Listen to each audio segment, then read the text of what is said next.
Direto de São Paulo, vamos falar de segurança pública. 3 anos após as operações Escudo e Verão, um relatório do Instituto Vladimir Herzog aponta um padrão de letalidade na ação policial na Baixada Santista, em São Paulo. O estudo diz que ainda há um custo que ultrapassa os 349 milhões de reais com essas ações. Ana Fiuza, detalhes do levantamento contigo. Boa tarde.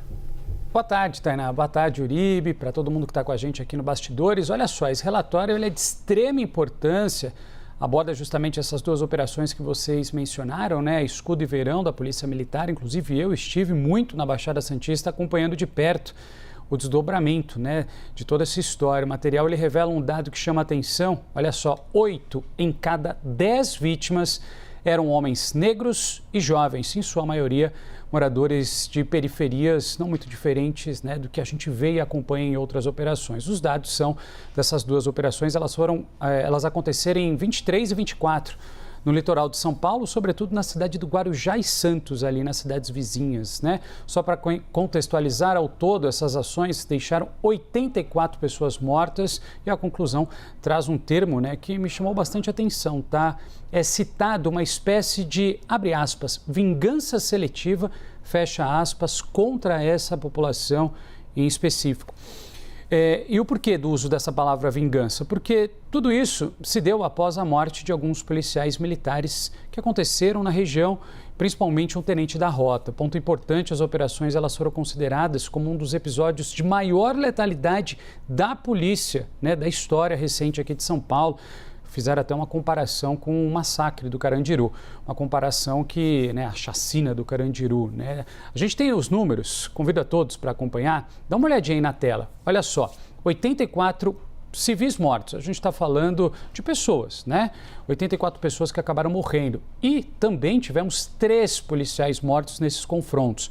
98% das vítimas eram homens, 82% homens negros ou pessoas negras, idade média 29 anos. A Tainá já adiantou para a gente relembra, né? Um número muito alto que foi investido e gasto pelos cofres públicos, tá?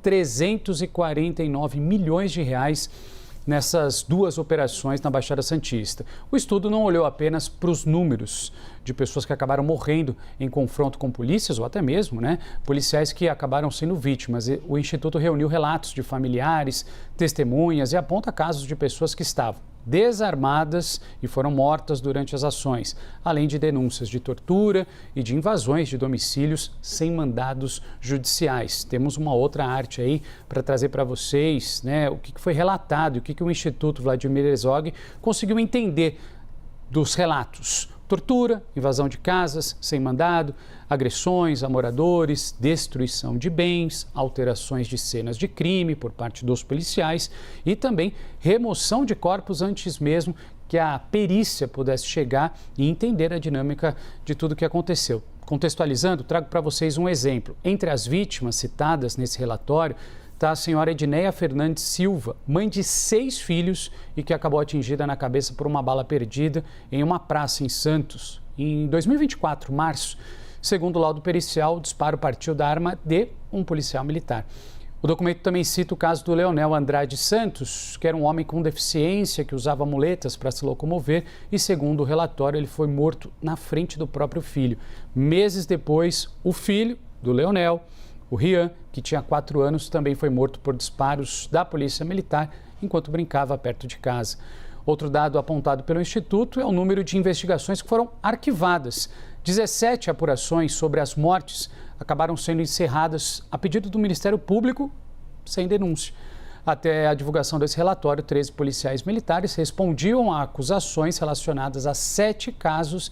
E a gente relembra, né, finalizando aqui os valores mais uma vez para vocês, que segundo o Instituto Vladimir Herzog, né, custaram essas operações. Estamos falando de quase 350 milhões de reais que saíram dos cofres públicos, considerando despesas da Polícia Militar, Polícia Técnico-Científica e também da Justiça. Temos a nota, como preza o bom jornalismo da CNN, a Secretaria de Segurança Pública de São Paulo diz que todas as mortes foram rigorosamente investigadas e que os inquéritos foram encaminhados à Justiça.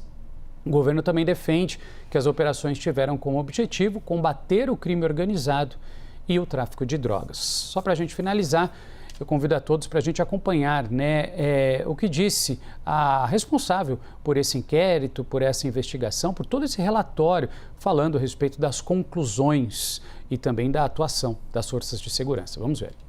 Política de segurança pública baseada em letalidade, ela produz um duplo prejuízo, né? Primeiro, porque ela fere as graves violações de direitos humanos, e segundo, porque elas consomem enormes recursos públicos sem evidências concretas de que se produza uma segurança duradoura.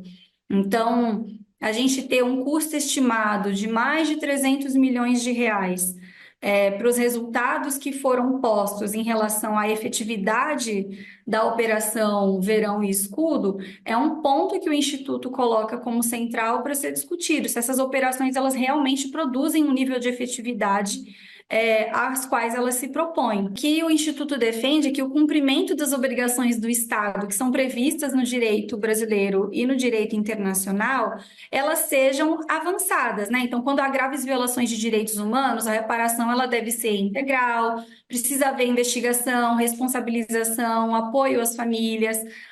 Nesse sentido, olhar sobretudo esses casos que já foram arquivados, né, para pensar o seu desarquivamento, para que a gente tenha ali um processo justo de investigação e que a gente consiga manter as garantias de não repetição em relação aos casos que aconteceram na Baixada Santista.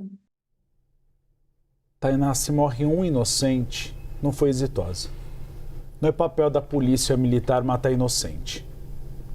Então, se houve uma morte, foi um fracasso total.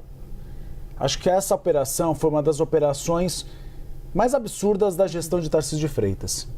Foram assassinatos seletivos, como mostra essa investigação, casos arquivados. A gente percebe que houve uma mudança muito grande na gestão de Tarcísio de Freitas depois dessa operação.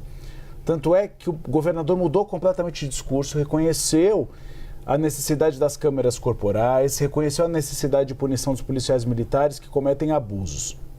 E essa operação foi um exemplo disso. E aí a coordenadora desse estudo vai muito no ponto. Foi efetivo? Baixou o crime organizado na Baixada Santista? Baixou o tráfico de drogas na Baixada Santista? Não. Foi apenas uma operação para inglês ver. Porque combate à violência e combate às facções criminosas se faz com inteligência. E aí a gestão Tarcísio de Freitas tem um exemplo, que é o congelamento dos recursos do primeiro Comando da Capital e do Comando Vermelho, junto com a Receita Federal.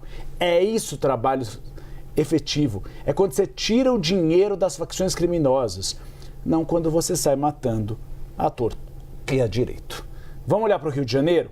O governo determinou que as polícias façam um recadastramento das armas de uso restrito cedidas a órgãos e entidades públicas ou sob a responsabilidade de pessoas físicas ou jurídicas.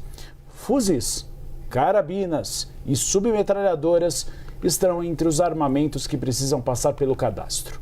A medida quer reforçar o controle e a fiscalização de armas vindas das polícias. Segundo o governo, o recadastramento permitirá que órgãos de controle tenham acesso a informações atualizadas.